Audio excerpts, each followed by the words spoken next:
해경이 낚싯배 선창 1호의 실종자를 찾기 위해 수색 작업을 벌이고 있지만 별다른 성과를 거두지 못하고 있습니다.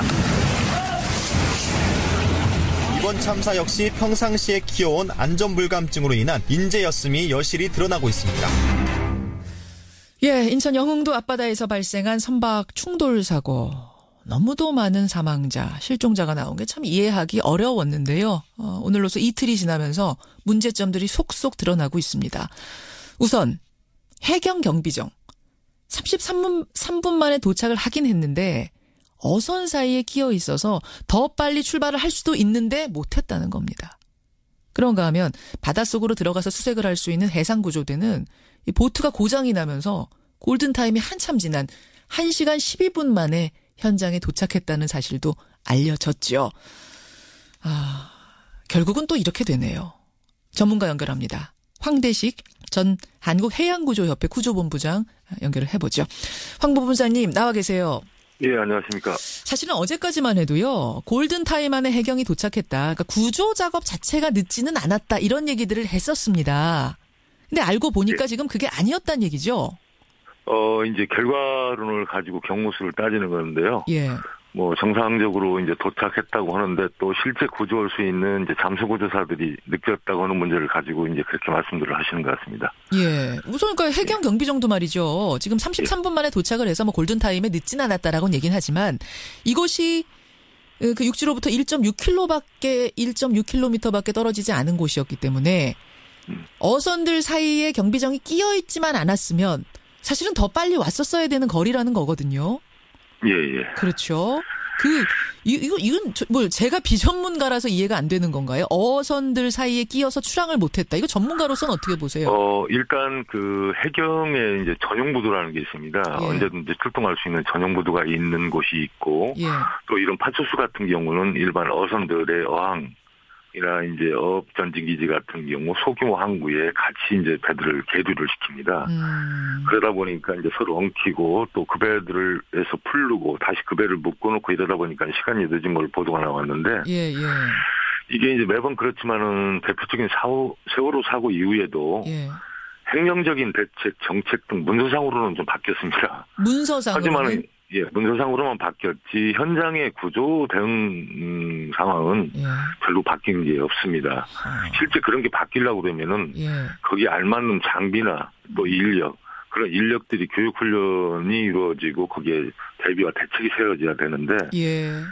예, 윗선에서만 바뀌는 거죠. 매번 그렇습니다. 윗선에서만 바뀌는 거죠. 저희 예. 말이 허탈하게 들리는데 일단 어쨌든 해경 33분 만에 도착을 했습니다. 근데 이 배는 이미 선창 1호는 전복이 된 상태였죠. 따라서 수중으로 들어가서 구조할 수 있는 인력이 필요했는데 도착한 해경 인력에는 그런 인력이 없었습니다. 수중 구조가 가능한 특수구조대를 또 기다려야 되는 상황이 됐어요. 근데 이 특수구조대는 무려 72분이 지나서야 도착을 했습니다. 본부장님. 예. 72분이면은, 이런 상황에서 72분이면 이게 도대체 어느 정도 시간인 건가요? 물론, 이제 대응하는 입장에서는 최선을 다해서 온다고 왔지만은, 예. 이런 결과를 가지고 보면은 그런 것들이 이제 부적절하거나, 또 대비나 대응이 좀 부족했다고 이제 지적을 받는 상황인데, 다행히 이제 그 평택 같은 경우는 그 서장했던 분이 좀 성견지명이 있어서 원래 예. 평택항에 이제 구조대가 있었습니다. 특수구조대가. 예, 예. 그것을 사고 빈도가 높은 지역인 제부도로 뺐거든요. 예. 이제 그런 대응이 사실은 대비가 필요한 건데 인천 같은 경우는 뭐 장비가 아마 정비 중이었던 것 같습니다. 그러다 장비가요. 보니까 그러니까 고장이 났었대요. 예. 타고 나올 수 있는 보트가 고장이 나서 돌아서 뭐 다른 쪽으로 오다 보니까 72분이 걸렸다는 겁니다. 이게 이제 구형 그 리포트로 올 때는 야간 항해가 사실은 이제 육안으로 이렇게 식별해서 항해를 해야 되기 때문에 예. 시간이 많이 소요될 걸로 보니까 이제 지휘관이 이제 판단해서 육상으로라도 이동을 이제 한 것 같아서 결과론적으로 뭐 골든타임 이렇게 늦었다라는 지적을 받고 있는 것 같습니다. 자, 정확하게 말씀드리면요. 신형 보트가 고장이 난 상태여서 육지로 이동을 해서 영흥도항으로 간 다음에 민간 선박 얻어 타고 사고해역까지 갔습니다. 그래서 72분이 걸렸고 그 다음부터 수중 작업 진행한 겁니다. 그래서 선실 안에서 상당히 많은 사람이 구조는 됐는데 저체온증으로 이분들이 사망을 했어요. 저체온증으로.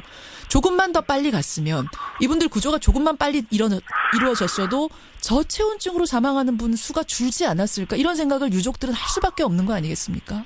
네, 일반적인 입장에서는 분명히 그렇게 생각을 가질 것 같습니다. 그래서 예. 이런 것들이 지금 우리의 세월호 사고 이후에도 변화가 없는 현실이라고 받아들이면 될 것 같습니다. 안타깝지만은.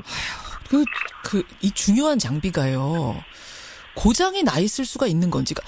고장이 난 걸 몰랐다고 해도 장비는 문제고. 물론 이제 고장도 나고 수리도 하고 하는데 이게 예. 고장이 났을 때 이런 비상 상황에 대비해서 다른 장비가 또 준비가 그렇죠. 되어 있어야 되겠죠. 고장이 난 거를 이제 알고는 있었던 거죠. 예, 인식을 했으니까 아마 수리를 한 것 같습니다. 그렇겠죠. 근데 이제 수리하는 동안 설마 무슨 일이 있겠어 하고 가만히 있었다는 얘기가 되는 거네요. 예, 그렇게 판단할 수 있습니다. 예, 참 이게 참 말씀을 드리면서도 너무 안이하게 이 상황을 본 게 아닌가라는 생각이 들고 또 하나 지적되는 거는 낚싯배에 대한 규제 문제인데요. 너무 느슨하게 지금 규제가 이루어지고 있는 건 아닌가. 물론 선창1호는 불법 저지른 건 아닙니다. 법대로 운행을 했습니다.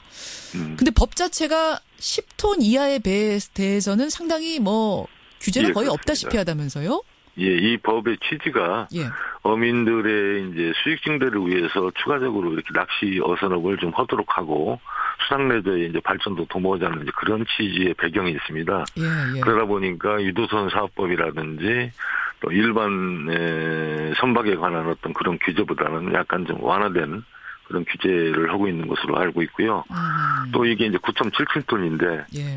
10톤 미만은 지자체에서 그냥 신고하면은 이제 허가해 줄 수 있도록 이렇게 된 것들이 아마 맹점인 것 같습니다. 신고만 하면 될 수 있는. 지난번 큰 사고가 났던 돌고래호 이것도 낚싯배인데 여기도 역시 예. 9.77톤.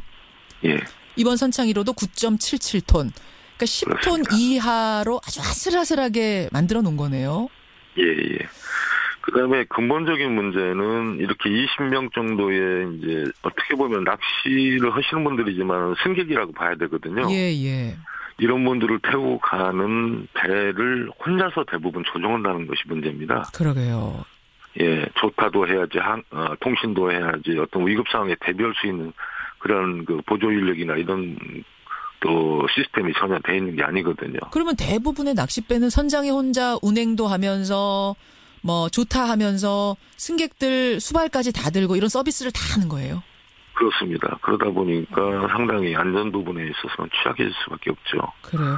이번 선창 1호 뭐 같은 경우에는 그래도 승무원이 한 명 타고는 있었더라고요. 예, 뭐 가족 중이나 또 이렇게 페이가 없는 분들 예. 중에서 이렇게 지인들이나 이제 데리고 나가는 경우도 물론 있습니다. 이제 예. 낚시도 좋아하시는 분들도 이제 무상으로 이렇게 데리고 나가서 어떤 역할을 맡기는 경우도 있는데 예.